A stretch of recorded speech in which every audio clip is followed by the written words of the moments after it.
एक दूर के देश में एक राज्य था जहां एक समझदार और इंसाफ पसंद राजा राज करता था।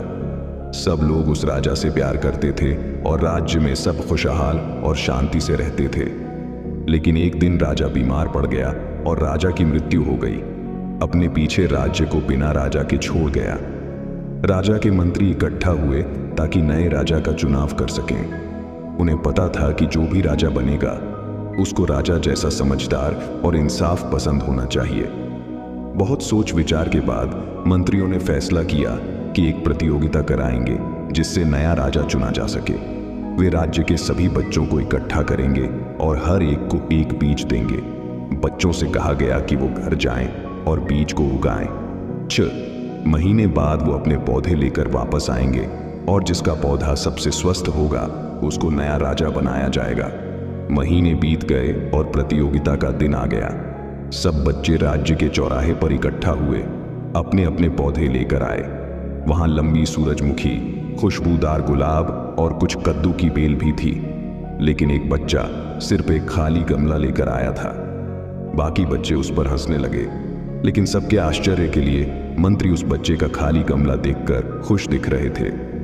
मंत्री उस बच्चे के पास गए और उससे पूछा कि उसका गमला क्यों खाली है।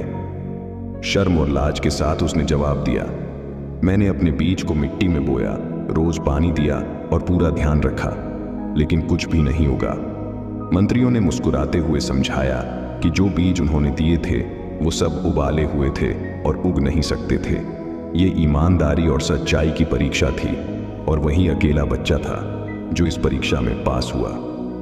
मंत्रियों ने उसकी ईमानदारी की तारीफ की और सभी बच्चों को घोषित किया कि वही नया राजा बनेगा। बाकी बच्चे निराश हुए, लेकिन जल्दी ही उन्हें समझ आ गया कि उसकी ईमानदारी और सच्चाई एक अच्छे नेता के लिए कितनी जरूरी है। उसके नेतृत्व में राज्य फिर से खुशहाल और खुशहाल हो गया। उससे सब प्यार करते थे और उसका राज सोने की उम्र के नाम से जाना गया।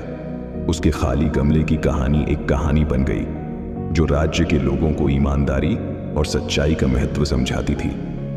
ये कहानी सिखाती थी कि ईमानदारी से हार जाना बेहतर है चीट करके जीतने से। ये वीडियो आपको पसंद आई है तो प्लीज द केपीजे को सब्सक्राइब करें और अपना विचार कमेंट में बताएं। अपने दोस्तों के साथ शेयर करें। धन्यवाद।